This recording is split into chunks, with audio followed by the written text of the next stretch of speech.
Movie شروع ہوتی ہے اور ہم دیکھتے ہیں کہ ایک اسپیس کرافٹ ارتھ پر کریش ہو جاتا ہے اور ایک جھیل میں گر جاتا ہے۔ اس اسپیس کرافٹ میں 2 لوگ ہوتے ہیں، ایک تو موقع پر ہی مر جاتا ہے جبکہ دوسرے کی جان بچ جاتی ہے۔ اس کریش میں سروائیو کرنے والے کا نام کینن ہوتا ہے۔ کینن اپنے تباہ ہوئے کرافٹ سے ایک کمپیوٹر لیتا ہے اور وہ کوئی نارمل کمپیوٹر نہیں ہوتا بلکہ وہ ایک بیک اپ کمپیوٹر ہوتا ہے جو اس کو انفارمیشن دے گا اس جگہ کے بارے میں جہاں ان کا کرافٹ کریش ہوا تھا۔ کمپیوٹر اس جگہ کے بارے میں ساری انفارمیشن کینن کے دماغ میں ڈال دیتا ہے اور کمپیوٹر یہ ساری انفارمیشن وہاں کے رہنے والے لوگوں کے دماغ سے پہلے تو کلیکٹ کرتا ہے اور اس کے بعد اسے اپلوڈ کر دیتا ہے۔ حقیقت میں کینن ایک عام انسان نہیں ہوتا بلکہ وہ ایک ایلین ہوتا ہے جو کہ کسی دوسرے پلینٹ کا ہوتا ہے اور اس کا جہاز یہاں پر کریش ہو جاتا ہے۔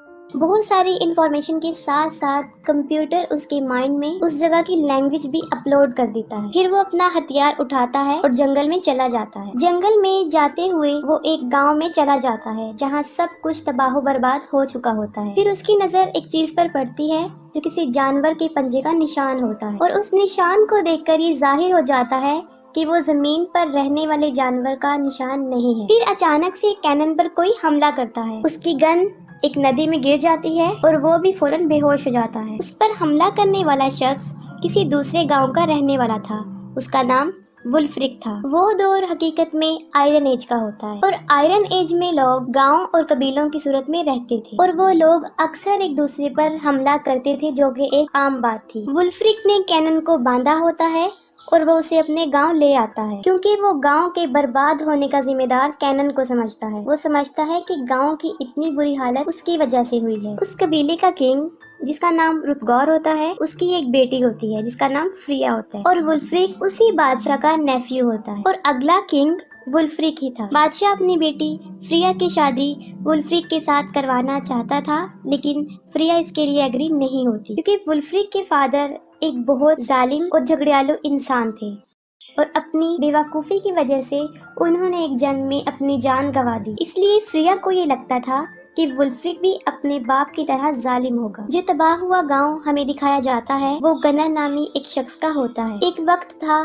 جب یہ دونوں قبیلے ایک تھے لیکن ولفرک کے فادر کی وجہ سے ان لوگوں میں ایک جنگ چھڑ گئی اور اس جنگ میں ولفرک کے فادر نے گنر سے ہیلپ مانگی تھی لیکن گنر اس کے لیے صاف انکار کر دیتا ہے اور اسی جنگ میں ولفرک کے فادر کی موت ہو چکی ہوتی ہے اور ولفرک کو یہ لگتا ہے کہ میرے فادر کی موت کا ذمہ دار گنر ہے تو وہ اس سے بہت نفرت کرتا ہے اور دوسری طرف گنر کی دشمنی کی حد بھی کم نہیں ہوتی۔ اپنے تباہ و برباد گاؤں کو دیکھ کر اسے ایسا لگتا ہے کہ یہ سب کچھ ولفرک نے کیا ہے لیکن گاؤں کا وہ حال ولفرک نے نہیں کیا ہوتا۔ پھر بادشاہ کینن سے کچھ سوالات کرتے ہیں کہ وہ کہاں سے آیا ہے لیکن کینن ان کو یہ نہیں بتاتا کہ وہ اس اسپیس کا نہیں ہے بلکہ وہ کسی دوسرے پلینٹ سے آیا ہے، وہ ارتھ کا رہنے والا نہیں ہے۔ ان باتوں کا وہ صرف یہ جواب دیتا ہے کہ وہ بہت دور سے آیا ہے اور جب وہ سفر کر رہا ہوتا ہے تو سفر کے دوران ایک بہت بڑا اور خطرناک قسم کا جانور اس کی شپ پر آ کر بیٹھ جاتا ہے اور اس جانور کا نام مورون ہوتا ہے اور وہ کوئی عام جانور نہیں ہوتا، وہ بہت ہی خطرناک قسم کا جانور جو انسانوں کو مار دیتا ہے۔ جب وہ یہ سب کچھ بتا رہا ہوتا ہے تو کوئی بھی اس کی بات کا یقین نہیں کرتا۔ پھر ان کے گاؤں پر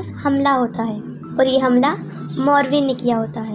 وہ لوگ دیکھتے ہیں کہ مورون نے بہت سے لوگوں کو مار دیا ہے اور بہت سے لوگوں کو وہ اٹھا کر لے گیا ہے۔ یہ سب دیکھ کر بادشاہ مورون کا شکار کرنے کا پلان بناتے ہیں۔ وہ اپنے سپاہیوں کو اور ساتھ میں کینن کو بھی لیتے ہیں اور جنگل میں چلے جاتے ہیں تاکہ مورون کا شکار کر سکیں۔ کچھ دور چلنے کے بعد انہیں ایک بہت بڑی غار نظر آتی ہے، وہ اس کے اندر چلے جاتے ہیں۔ وہ لوگ وہاں پر کھڑے ہوتے ہیں کہ اچانک سے کوئی چیز بادشاہ پر حملہ کرتی ہے اور وہ ایک بہت بڑا بھالو ہوتا ہے۔ وہ ابھی بادشاہ کو مارنے ہی لگتا ہے کہ کینن تلوار نکال کے فوراً بھالو کے پیٹ میں گھسا دیتا ہے جس سے وہ فوراً مر جاتا ہے۔ یہ دیکھ کر وہ لوگ کینن کو بہت پسند کرنے لگ جاتے ہیں اور ان کے نظر میں کینن کی رسپیکٹ بڑھ جاتی ہے۔ بھالو کو مارنے کی خوشی میں وہ لوگ سیلیبریشن کرنا چاہتے ہیں، وہ ایک پارٹی کرتے ہیں اور کافی خوشیاں منا رہے ہوتے ہیں۔ انہیں ایسا لگتا ہے کہ ہم نے مورون کو مار دیا ہے لیکن کینن کو پتا ہوتا ہے کہ یہ ان لوگوں کی غلط فہمی ہے کیونکہ مورون ابھی بھی زندہ ہوتا ہے۔ پھر اگلی ہی رات پھر سے گاؤں پر حملہ ہوتا ہے اور اس بار یہ حملہ گنر نے کروایا ہوتا ہے۔ دونوں قبیلے آپس میں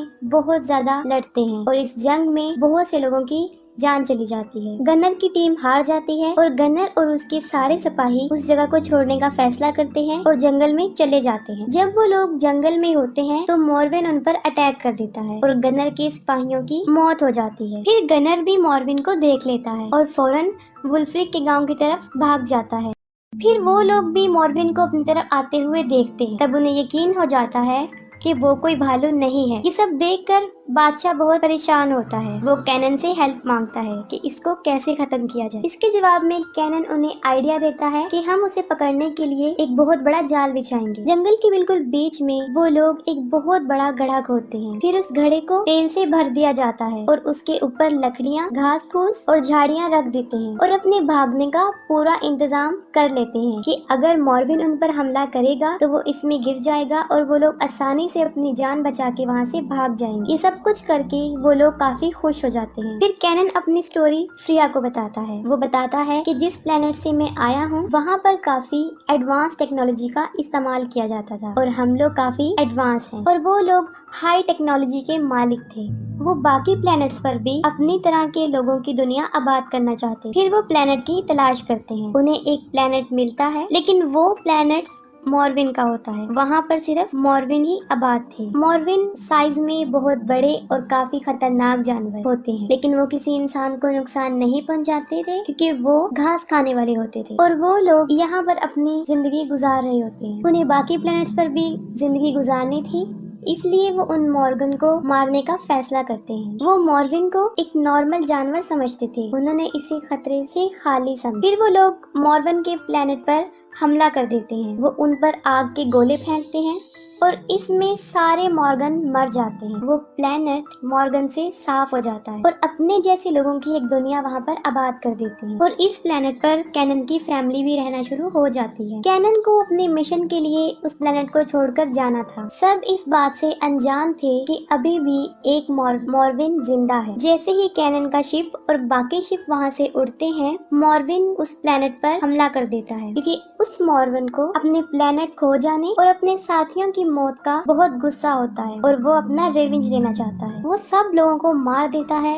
और हर चीज को तबाह बर्बाद कर देता है और इसमें कैनन की फैमिली भी मर जाती है। कैनन को जब इस बात का पता चलता है तो वो उस प्लेनेट पर वापस आता है। तब तक वहाँ पर सब कुछ बर्बाद हो चुका होता है। फिर वो सब लोगों की डेड बॉडीज को दफना देते हैं और ये करने के बाद कैनन अपने प्लेनेट पर जा रहा होता है। इससे पहले वो अपने प्लेनेट पर पहुँचते मॉर्विन उनके शिप पर हमला कर देता है और तभी उनका शिप क्रैश हो जाता है। मॉर्विन उस गांव में कैनन से अपना बदला लेने आता है और कैनन के दिल में भी अपनी फैमिली का रिवेंज होता है और एक बार फिर से मॉर्विन उन लोगों पर अटैक करता है लेकिन इस बार वो उनके ट्रैप में फंस जाता है। जैसे ही मॉर्विन उस तेल में गिरता है वो आग की फायर करना शुरू कर देते हैं और एक बहुत बड़ा ब्लास्ट होता है और हर तरफ आग फैल जाती है। फिर उन लोगों को ऐसा लगता है कि मॉर्विन मर चुका है लेकिन असल में वो मरा नहीं होता। मॉर्विन एक चालाक जानवर होता है। उसने बहुत से इंसानों को एक तय खाने में कैद किया होता है और वो खुद भी वहीं पर रहता है। उन इंसानों को वहाँ रखने का मकसद ये होता है कि उन्हीं से वो अपनी नस्ल बढ़ा सके और वो इसमें कामयाब भी हो जाता है। वो एक मॉर्विन पैदा कर लेता है और वो अंदर से उन लोगों पर अटैक कर देता है और इसी दौरान मॉर्विन भी आग से बाहर आ जाता है और फौरन लोगों पर अटैक करता है और बहुत से लोगों को मार देता है। बादशाह की मौत हो जाती है और सारा गांव तबाह बर्बाद हो जाता है। फिर कैनन को इस बात का पता चलता है कि वो मॉर्विन तक कैसे पहुंचे। उसे एक कुएं का रास्ता मिल जाता है और वो सीधा मॉर्विन की तरफ जाता है और अगले ही दिन गाँव को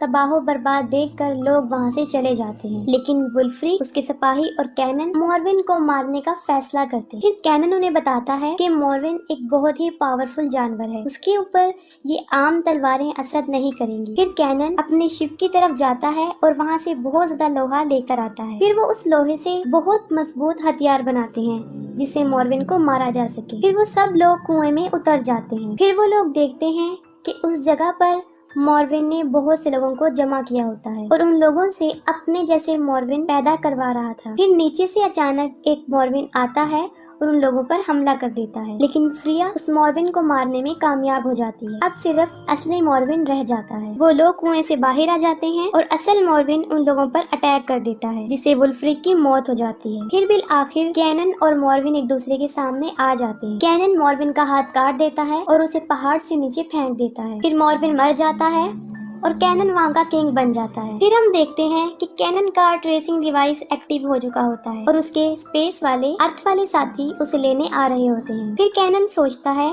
कि मॉर्विन के प्लेनेट की तरह वो लोग यहाँ पर भी कब्जा ना करें। वो पत्थर उठाता है और उस डिवाइस को तोड़ देता है।